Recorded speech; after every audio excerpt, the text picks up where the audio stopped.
Science fiction first appeared in television programming in the late 1930s, during what is called the Golden Age of science fiction. Special effects and other production techniques allow creators to present a living visual image of an imaginary world not limited by the constraints of reality. Science fiction television production process and methods. The need to portray imaginary settings or characters with properties and abilities beyond the reach of current reality obliges producers to make extensive use of specialized techniques of television production. Through most of the 20th century, many of these techniques were expensive and involved a small number of dedicated craft practitioners, while the reusability of props, models, effects, or animation techniques made it easier to keep using them. The combination of high initial cost and lower maintenance cost pushed producers into building these techniques into the basic concept of a series, influencing all the artistic choices. By the late 1990s, improved technology and more training and cross-training within the industry made all of these techniques easier to use, so that directors of individual episodes could make decisions to use one or more methods,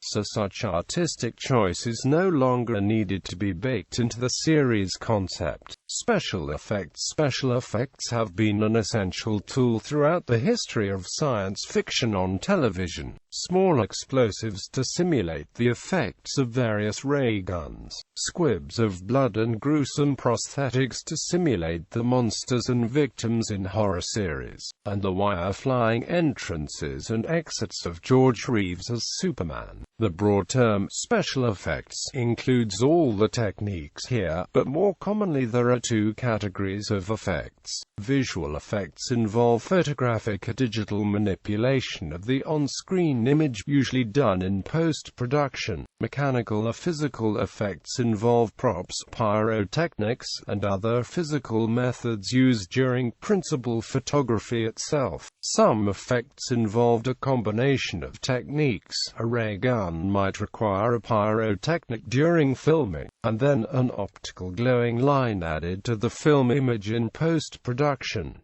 Stunts are another important category of physical effects. In general, all kinds of special effects must be carefully planned during pre-production. Computer-generated imagery. Babylon 5 was the first series to use computer-generated imagery, or CGI, for all exterior space scenes, even those with characters in spacesuits.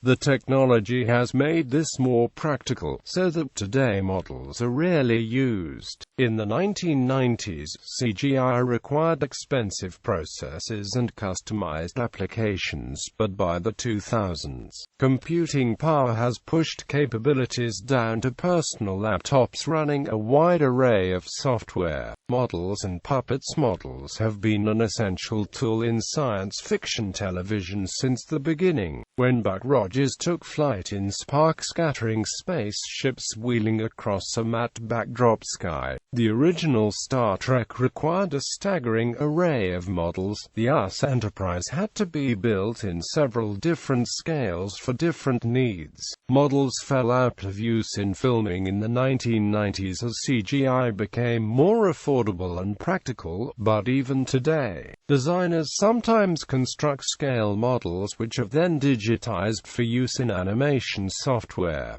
Models of characters are puppets. Jerry Anderson created a series of shows using puppets living in a universe of models and miniature sets. Notably Thunderbirds, Alf depicted an alien living in a family, while Farscape included two puppets as regular characters. In Stargate SG-1, the Asgard characters are puppets in scenes where they are sitting, standing, or lying down. Animation is completely free of the constraints of gravity, momentum, and physical reality. It is an ideal technique for science fiction and fantasy on television. In a sense, virtually all animated series allow characters and objects to perform in unrealistic ways, so they are almost all considered to fit within the broadest category of speculative fiction. The artistic affinity of animation to comic books has led to a large amount of superhero-themed animation, much of this adapted from comics series, while the impossible characters and settings allowed in animation made this a preferred medium for both fantasy and for series aimed at young audiences. Originally, animation was all hand-drawn by artists, though in the 1980s, beginning with Captain Power, computers began to automate the task of creating repeated images. By the 1990s, hand-drawn animation became defunct.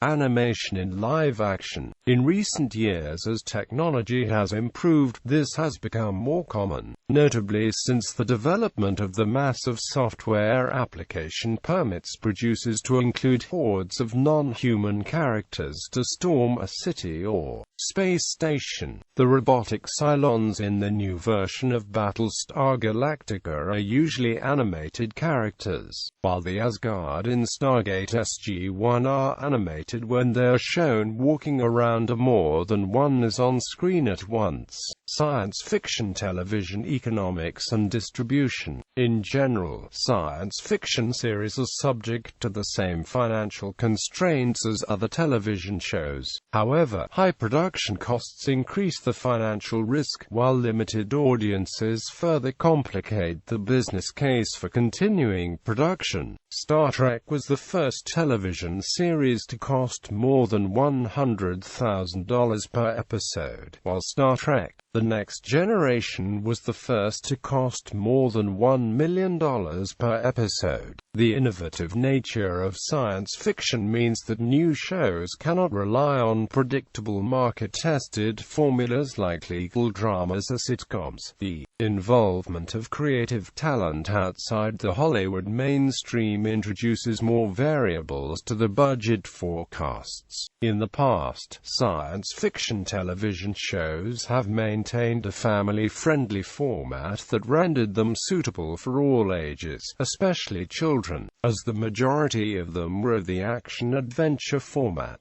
This enabled merchandising such as toy lines, animated cartoon adaptations, and other licensing. However, many modern shows include significant amount of adult themes, rendering them unsuitable for young audiences, and severely limiting the remaining audience demographic and the potential for merchandising. The perception, more than the reality, of science fiction series being cancelled unreasonably is greatly increased by the attachment of fans to the favorite series, which is much stronger in science fiction fandom than it is in the general population. While mainstream shows are often more strictly episodic, where ending shows can allow viewers to imagine that characters live happily, or at least normally ever after, science fiction series generate questions and loose ends that, when unresolved, cause dissatisfaction among devoted viewers. Creative settings also often call for broader story arcs than is often found in mainstream television, requiring science fiction series many episodes to resolve an ongoing major conflict. Science fiction television producers will sometimes end a season with a dramatic cliffhanger episode to attract viewer interest, but the short-term effect rarely influences financial partners. Dark Angel is one of many shows ending with a cliffhanger scene that left critical questions open when the series was cancelled. Media fandom. One of the earliest forms of media fandom was Star Trek fandom. Fans of the series became known to each other through the science fiction fandom. In 1968, NBC decided to cancel Star Trek. B.J. Trimble wrote letters to contacts in the National Fantasy Fan Foundation, asking people to organize the local friends to write to the network to demand the show remain on the air. Network executives were overwhelmed by an unprecedented wave of correspondence, and they kept the show on the air, although the series continued to receive low ratings and was cancelled a year later. The enduring popularity of the series resulted in Paramount creating a set of movies,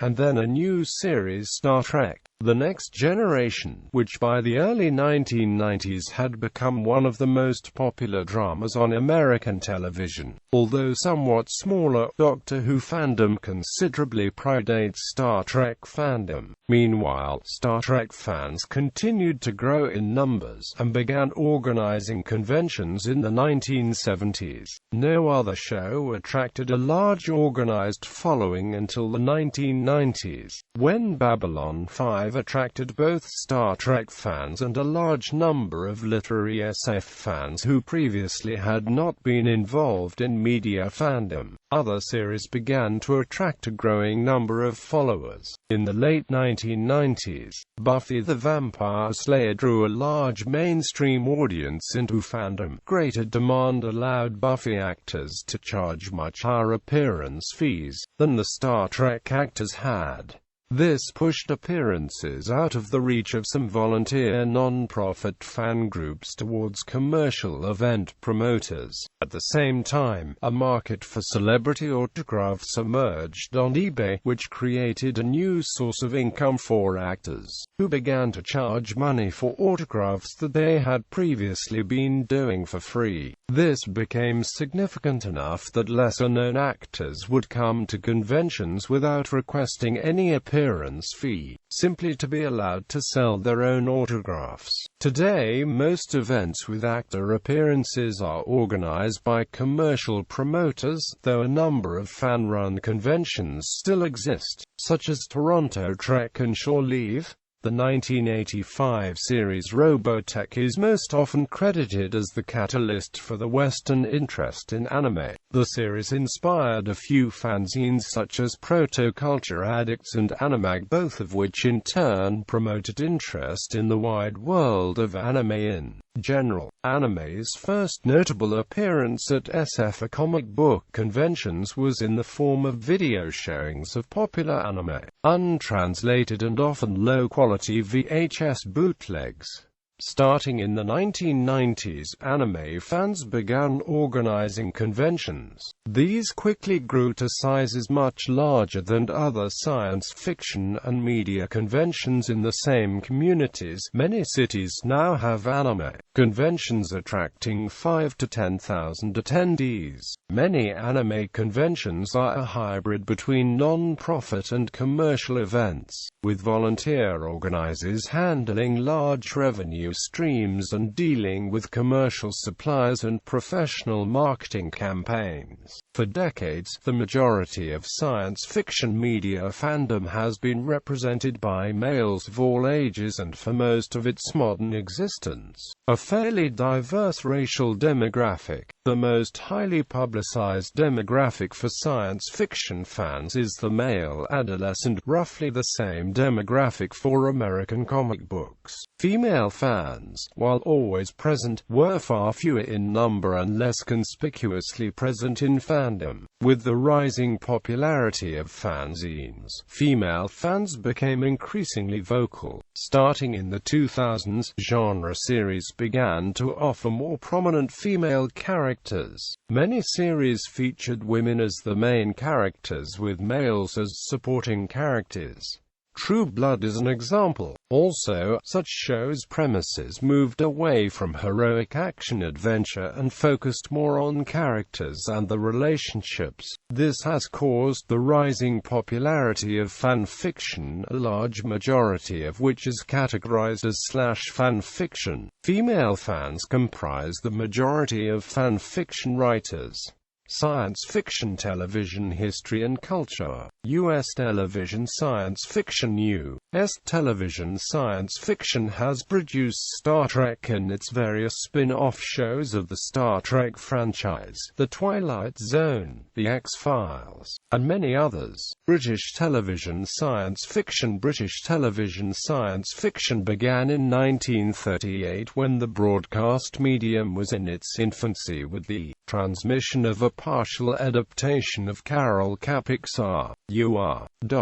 Despite an occasionally checkered history, popular programs in the genre have been produced by both the BBC and the largest commercial channel, ITV. Doctor Who is listed in the Guinness World Records as the longest-running science fiction television show in the world and as the most successful science fiction series of all time.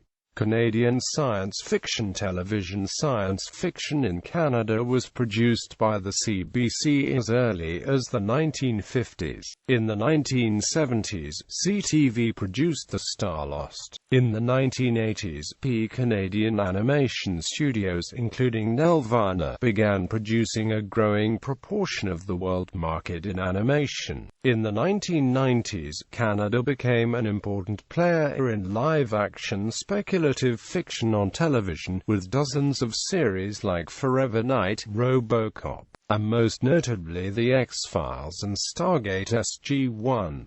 Many series have been produced for youth and children's markets, including Deepwater Black and MythQuest. In the first decade of the 21st century, changes in provincial tax legislation prompted many production companies to move from Toronto to Vancouver. Recent popular series produced in Vancouver include The Dead Zone, Smallville, Andromeda, Stargate Atlantis, Stargate Universe, The 4400, Sanctuary and the reimagined Battlestar Galactica. Because of the small size of the domestic television market, most Canadian productions involve partnerships with production studios based in the United States and Europe. However, in recent years, new partnership arrangements are allowing Canadian investors a growing share of control of projects produced in Canada and elsewhere. Australian science fiction television. Australia's best-known science fiction series was Farscape, made with American co-production. It ran from 1999 to 2003. Early series made in the 1960s included the Interparis Vega 4 and Phoenix 5. A significant proportion of Australian-produced science fiction programs are made for the teens, young adults market, including The Girl from Tomorrow, the long-running Mr. Squiggle, Halfway Across the Galaxy and Turn Left, Ocean Girl, Crash Zone, Watch This Space and Spellbinder. Other series like Time Tracks, Raw and Space Above and Beyond were filmed in Australia, but used mostly US crew and actors. Japanese television. Science fiction. Japan has a long history of producing science fiction series for television. Some of the most famous are anime such as Osamu Tezuka's Astro Boy, the super robots such as Mitsutaro Yokoyama's Tetsujin 28 Go and Go Nagai's Mazinger Z, and the real robots such as Yoshiyuki Tomino's Gundam series and Shoji Kawimori's Macross series. Other primary aspects of Japanese science fiction television of the superhero tokusatsu series, pioneered by programs such as Moonlight Mask and Planet Prince. The suitmation technique has been used in long-running franchises include Eiji Tsuburayu's Ultra series, Shotaro Ishinomori's Kamen Rider series, and the Super Sentai series. In addition, several dramas utilize science fiction elements as framing devices, but are not labeled as tokusatsu as they do not utilize actors in full body suits and other special effects. Continental European science fiction series. Northern European series. Among the notable German-language productions is Lex and Rampatruel, a German series first broadcast in 1966. Movies by Rainer Erler include the miniseries Das Blaue Palais. Star Maidens was a British-German co-production of Pure SF. Danish television broadcast the children's TV series Crash in 1984 about a boy who finds out that his room is a spaceship. Early Dutch television series were Morgengeburt Het, broadcast from 1957 to 1959, about a group of Dutch space explorers and their adventures. De Duivelsgrow, broadcast from 19 1963 to 1964, about a scientist who finds the map of a cave that leads to the center of the Earth, and Trainreise Tokamist, about two young children who are taken to the future by robots who try to recreate humanity, but are unable to give the cloned humans a soul.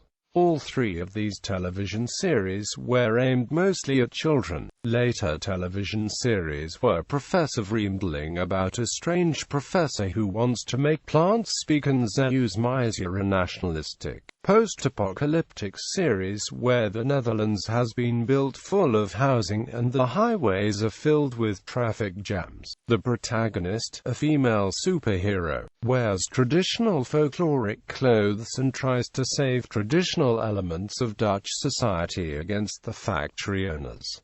Italian series. Italian TV shows include Acum Andromeda, which was a remake of 1962 BBC miniseries A4 Andromeda, Geminis, Il Segno del Comando, Gamma and La Traccia Verde. French series A Highlander, the series French science fiction, fantasy television series, and a number of smaller fiction, fantasy television series, including Tang in 1971, about a secret organization that attempts to control the world with a new super weapon, Les Atomists, and 1970 miniseries, Les Brigades des Maléfices. Another French-produced science fiction series was the New Age animated series Il était une fois. The space anime-influenced animation includes a series of French-Japanese cartoons anime, including such titles as Ulysses 31, The Mysterious Cities of Gold, and Oban Star Races. Eastern European series. Serbia produced The Collector, a science fiction television series based upon Zoran Živkovic's story, winner of a World Fantasy Award. Several science fiction series were also produced in various European countries, and never translated into English. Significant creative influences. For a list of notable science fiction series and programs on television, see List of science fiction television programs. People who have influenced science fiction on television include Irwin Allen, creator of Voyage to the Bottom of the Sea, The Time Tunnel, Lost in Space, and Land of the Giants. Jerry Anderson, creator of Fireball XL5, Stingray, Thunderbirds, Captain Scarlet and the Mysterians, UFO, Space 1999 and Space Precinct. Joseph Barbera and William Hanna, animators and producers of The Jetsons, Johnny Quest, Valley of the Dinosaurs, Mitor and Samson and Amp, Goliath. Chris Carter, creator of The X-Files, The Lone Gunman, Harsh Realm, and Millennium. Russell T. Davies, revived the Doctor Who franchise and created its spin-offs Torchwood and The Sarah Jane Adventures. Kenneth Johnson, producer and director of The $6 Million Man, The Bionic Woman, The Incredible Hulk, The Alien Nation. Sid and Amp. Marty Croft, producers and creators of Land of the Lost and its 1991 remake The Lost Saucer, Far Out Space Nuts and Electra Woman and Dino Girl. Nigel Neal, writer and creator of the Quatermass serials. Glenn A. Larson, creator of Battlestar Galactica, Buck Rogers in the 25th Century, Galactica 1980 and Knight Rider. Carl Machek, producer of the 1985 American anime series Robotech. Also producer of Captain Harlock and the Queen of 1,000 Years. Ronald D. Moore, creator of the reimagined Battlestar Galactica, producer and writer for Star Trek: The Next Generation, Star Trek, Deep Space Nine and Roswell.